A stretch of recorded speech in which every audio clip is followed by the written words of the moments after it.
Fellas, UFC 300 might go down as the greatest card in UFC history. The hype that this card had, and not only that, but the fact it performed. There was so many good moments on this card. I'm going to be breaking down every single fight that took place on this card because I can't afford not to. It was great. The prelims, the early prelims, and the main card especially. I will admit my predictions for this card were terrible. I will put them on screen, but who cares, mate? Everyone's parlay went out the window. It's UFC 300, the 300k bonuses, the fact that there's so much hype on the card.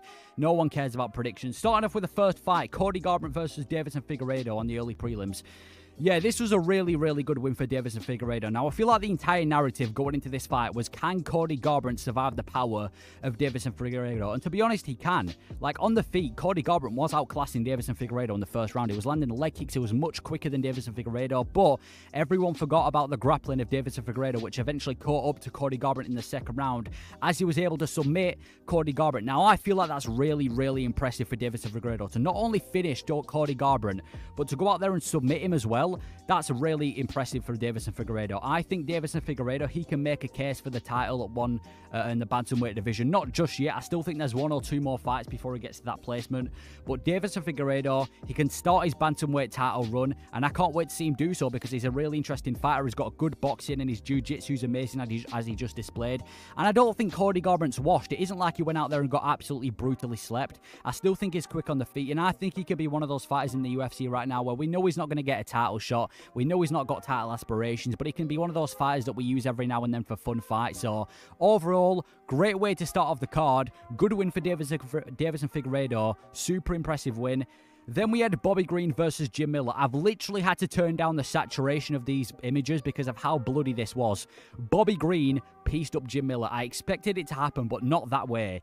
Yeah, Bobby Green really showed levels in this fight. He's one of the slickest boxers in the lightweight division. I mean, we saw his knockout over Grant Dawson, the way that he outboxed and finished Tony Ferguson, and now to do that to Jim Miller, that was incredible. I heard a lot of people saying that Bobby Green's done after that knockout to Jalen Turner. He's back too quickly, but listen, that was a bloodbath. That was an absolute bloodbath. That was the bloodiest fight of the card delivered by Bobby Green. Went out there and absolutely battered Jim Miller. I think Bobby Green needs a big fight. Now, we called out Paddy Pimblett. Now, I will do a matchmaking video tomorrow, but if he wants to fight Paddy Pimblett, I still think that's a fun fight for him. Very winnable fight for him as well. And in terms of Jim Miller, I don't know if he wants to retire because, let's be honest, he's going to be gone for a long time. After that beating that he took against Bobby Green, he's going to be out for a long time. I'm surprised he didn't shoot for a takedown in that fight, but overall, it was a bloody fight. Great win for Bobby Green, and I think it's that, yeah, Bobby Green, very good win. Give him the fight with Pimblett if that's what he wants, and I don't know what's next for Jim Miller, to be honest with you, because he did take a big beating in that fight.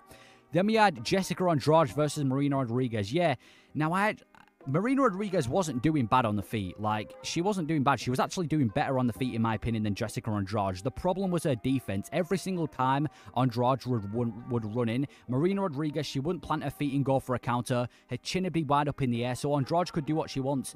She should have done what Yang Xiaonan did. Plant your feet, get the counter, drop Andrade, but she didn't do that. And on top of that, Andrade's grappling was amazing in this fight. But yeah, good win for Jessica Andrade. Now that she's finished Mackenzie Dern and got a win over Marina Rodriguez, I only think she's probably one fight away from a title shot. And Marina Rodriguez, she's got to clean up her game. She needs to improve her defense. There's a lot of holes in her game. But overall, it was a fun little scrap. Wasn't the best fight on the card. Wasn't the worst fight on the card. I can't really complain. It lived up to the expectations. And then the prelim headliner, Jalen Turner versus Renato Moicano. Jalen Turner might genuinely be retarded. What was that? He tried getting a Sean O'Malley moment. He went out there, dropped Renato Moicano, thought the fight was over, and then walked off. And the ironic part is, he ended up getting finished in the second round by Renato Moicano, which was actually good because then we got to see the absolute masterpiece of Renato Moicano's post-fight interview. Yeah, I'm really impressed with Renato Moicano. He's a great grappler, and his post-fight interview has definitely raised his profile. I think it's time we see him fight a top 10 ranked opponent. He's coming off, obviously, that recent win over Drew Dober. Now that he's just gone out there and finished Jalen Turner, I can't wait to see what Moicano does next. And in terms of Jalen Turner, he's super inconsistent. He's long, rangy, powerful. He's a great striker. He's like the sniper of the lightweight division. But this guy's fight IQ is so questionable. That was a dumb decision. He almost finished Renato Moicano. Good win for Moicano. Jalen Turner, I hope he learns from this because that was dumb. He wanted the knockout of the night bonus. That bit him in the back. Good win for Moicano. And then we have the prelims. Starting off with a prelim, the first fight on the prelim, we had Sadiq Yusuff versus Diego Lopez. It is Diego Lopez season. Give him the 300k. This guy's going to be the champion next year. I'm telling you. I had a feeling he's going to get a finish. I really did. I think Diego Lopez is somewhat special about this guy. I had a feeling he was going to get a finish, but to do it that quickly against Sadiq Yusuff was so impressive. It was a great way to start the prelims. Diego Lopez. I want to see this guy fight. He called out Movsar Evloev. Now, I do think Evloev is in the title contention, but maybe if he was to fight someone in the, around the top 5 area of the what's it called, the featherweight division, that's good for Diego Lopez. But to do that to Sadiq Yusuff as well is so impressive. He's got the personality, he's got the striking, he's got the power, he's got everything to be a big star in this sport, so I can't wait to see what Diego Lopez does next. And this guy really kicked off the prelims to a good start. Sadiq Yusuff, I'm sure he's mad at himself for that, but listen, it's the Diego Lopez party, you can't really complain. Great way to start off the prelims. The next fight we had was Holly Holm versus Kayla Harrison. I really do feel dumb for picking Holly Holm to win this fight. I really thought that the weight cut was going to be too much for Kayla Harrison, but why was Holly Holm trying to grapple with a 155-pound judo champion? I don't know what the fight IQ was. Her fight IQ was terrible. She didn't throw a single leg kick in that fight. She didn't throw anything. She was just dancing around and walking around the cage, listening to her own music. She decided to clinch against the judo champion, lost the first round, went in there and eventually got into the clinch in the second round and then got submitted. On the positive side, at least we've got a new star in the female divisions in Kayla Harrison. I can't wait to see her fight for the bantamweight belt against Pennington, because I'm sure that's going to be a fun fight. And if she beats Pennington, that sets up a big fight with Amanda Nunes. But yeah, Kayla Harrison, she's a good addition to the roster. And in terms of Holly Holm, genuinely, I'm not even just saying this to be harsh, I have no interest in watching her fight anymore. Get her out of the UFC. She's got no personality. She's been finished twice in a row. Her fight IQ is out the window. She's had a great legacy, don't get me wrong, but it's time to get her out the UFC, and she's been replaced by Kayla Harrison. Can't wait to see her fight for the belt, because maybe we have a new star in the bantamweight division, in the female bantamweight division. But yeah, next fight, Calvin Kattar versus Aljamain Sterling. I'm going to go out there and say that this is the worst fight on the card. Now, I'm not just going to blame Sterling, even though he was quite a boring fighter. Even though the fight was quite boring, I'm not just going to blame Sterling. I just felt like Calvin Kattar was lost. Like, he couldn't get it going on the feet. And then even in grappling, it kind of felt like he was completely shocked at this new style that Sterling brought to the division, which I knew was going to happen if you watch my prediction video, because Calvin Kattar's just used to strikers. Great win for Aljamain Sterling. I think he's probably one win away from a title shot, to be honest with you.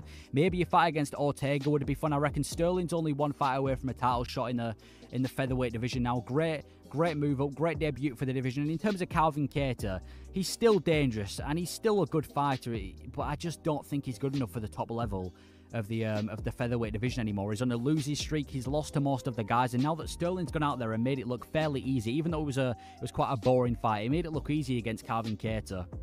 You've got to respect Sterling for that.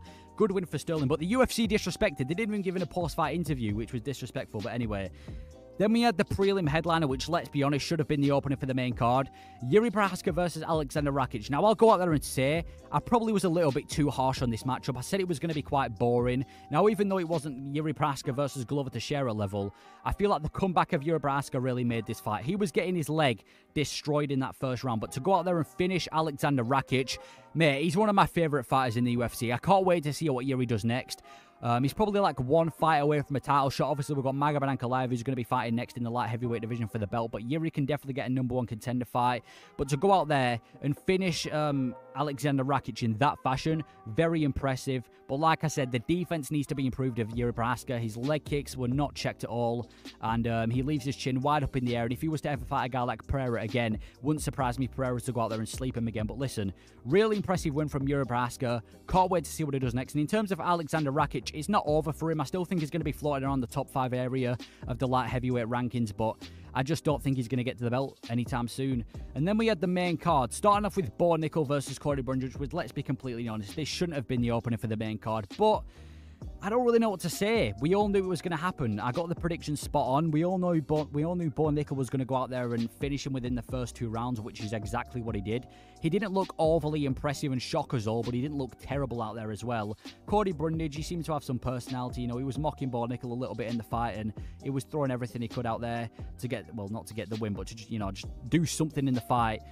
Bo Nickel, I want to see him against a top-level opponent now. And when I say top-level opponent, I'm not saying I want to see him in like a #1 contender fight, but I want to see him against a ranked opponent, someone around the top 10 to top 50 rankings, because he's taken out all these cans, he's taken out all these unranked fighters. If Bo Nickel's genuinely the future star that the UFC are hyping him up to be, let's see him against a step up in competition, a proper fighter, someone that we're all aware of, someone around the rankings. And then in Cody Brundage, again, it's not over for him. He fought one of the most exciting, well, I won't say exciting, but one of the most hyped prospects in the UFC, and he survived the first round, which is good enough for him. But yeah, shouldn't have been on the main card, but I guess it was a good display by Bo Nickel, even though we all expected it to happen.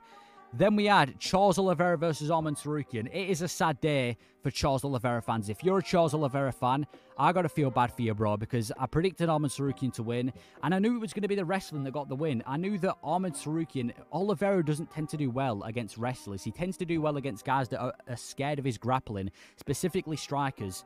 It was a really close fight, and if you watch my round-by-round prediction, you'd have seen that I kind of knew that this was going to go the exact way it did. But yeah, great win for Arman Tsarukyan. The striking was on point, and the grappling as well. He got caught. I honestly thought he was going to get submitted in that first round, so to escape that first submission from Charles Oliveira was insane. And it looks like we're going to be seeing Arman Tsarukyan face Islam Makhachev next for the belt. I don't think Max Holloway, who we'll talk about in a second, I don't think Max Holloway is going to be fighting Islam Makhachev. It seems like he wants to go fight Eli Topuria. So it looks like we're going to be getting Arman Tsarukyan versus Islam Makhachev, which is a fun fight. And in Charles Oliveira, he's not washed. He's taken out so many contenders. It wasn't too long ago when he took out Beneil Dariush just like Arman Tsarukyan did, but I just don't think Charles Oliveira is going to win a belt again. He's never going to beat Islam Makhachev. He's just lost to Arman Tsarukyan. He's kind of getting up there in age. So I think Charles Oliveira, as fun as he is and as much as he's one of our favourite fighters, I think we just have to humbly accept that he's not champion material anymore. And I hate to say it because it was only not long ago when he was going out there and destroying guys like Poirier and Gaethje, but yeah, sad day for Charles Oliveira fans, but Arman Tsarukyan definitely took it out with his wrestling, and he looked impressive as well. He's very tough. Then we had Max Holloway versus Justin Gaethje. This might have had the greatest moment in UFC history. Those last 5 seconds of this fight was genuinely probably the most shocking and entertaining and the greatest probably moment of any fight in UFC history. I mean, first of all, let's give credit to Max Holloway. To go out there and beat Justin Gaethje round after round like it was nothing, you've got to give credit. He broke his nose in the first round as well. He broke Gaethje's nose. That was a brutal knockout. Pointed in the middle of the canvas. They both went out there like gladiators, gave it everything, swung for the fences until eventually on the last second, Justin Gaethje went face plant on the canvas and Max Holloway got the fucking knockout. Good win for Max Holloway. That was crazy. When that happened, me and I'm sure everyone else were going wild. That was an insane last 5 seconds to the fight, and that is what the BMF belt is for. That is the definition of the BMF. Max Holloway, rightfully so, he's the BMF. Fuck Jorge Masvidal walking around with a BMF belt. Mate, you're fighting Nate Diaz in a boxing match for a payday. Max Holloway is the BMF, and so is Justin Gaethje as well. Let's give him credit as well. And you know what I respect about Max Holloway for this? He didn't have to do that. He was winning that fight comfortably. He didn't have to point in the middle of the canvas and throw down in the middle. So what a fucking fight that was. I'm getting a bit amped up here because I'm just excited to see Max Holloway. I want him to go out there and knock out Eli Topuria in Spain. Eli Topuria looks shook in the crowd, by the way, can I just say. Justin Gaethje, I want to see both of these guys next. These guys are the baddest motherfuckers. And I sound like a guy who thinks I'm cool because I'm swearing now. I'm just amped up. I'm not one of these, cringy kids excited because I'm swearing. Listen, Holloway Gaethje, let's go. Greatest fight of the year. Greatest fight in UFC history, actually. What a performance. And then we had co-main event Zhang Weili versus Yang Xiaonan. Now, the first round was really weird because it looked like Zhang Weili had submitted Yang Xiaonan after that first round. And she was kind of out cold for a second, and then she got back up. But great win for Zhang Weili. She showed that she's a very, very technical grappler. And in my opinion, she is pound for pound the greatest female fighter on the roster now. Probably one of the best pound for pound fighters in the UFC. Yang Xiaonan looked really good as well. Definitely put up a better fight than Amanda Lemos, as I expected.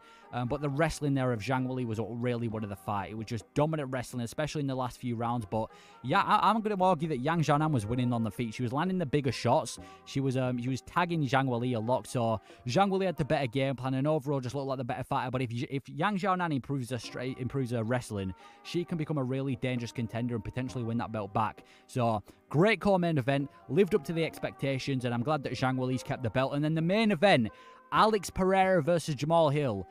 That was such a quick knockout. That was like, what, 2 minutes into the fight? And you know what was so cold about this knockout? Herb Dean comes to stop because he thought Alex Pereira got a poke in the eye.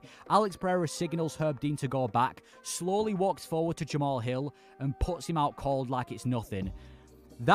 Jamal Hill's going to have to live with that for the rest of his life, because Jamal Hill's a trash talker, so to get slept like that against Poaton, that was crazy. What a knockout from Poaton. But yeah, UFC 300, in my opinion, was the greatest card of all time.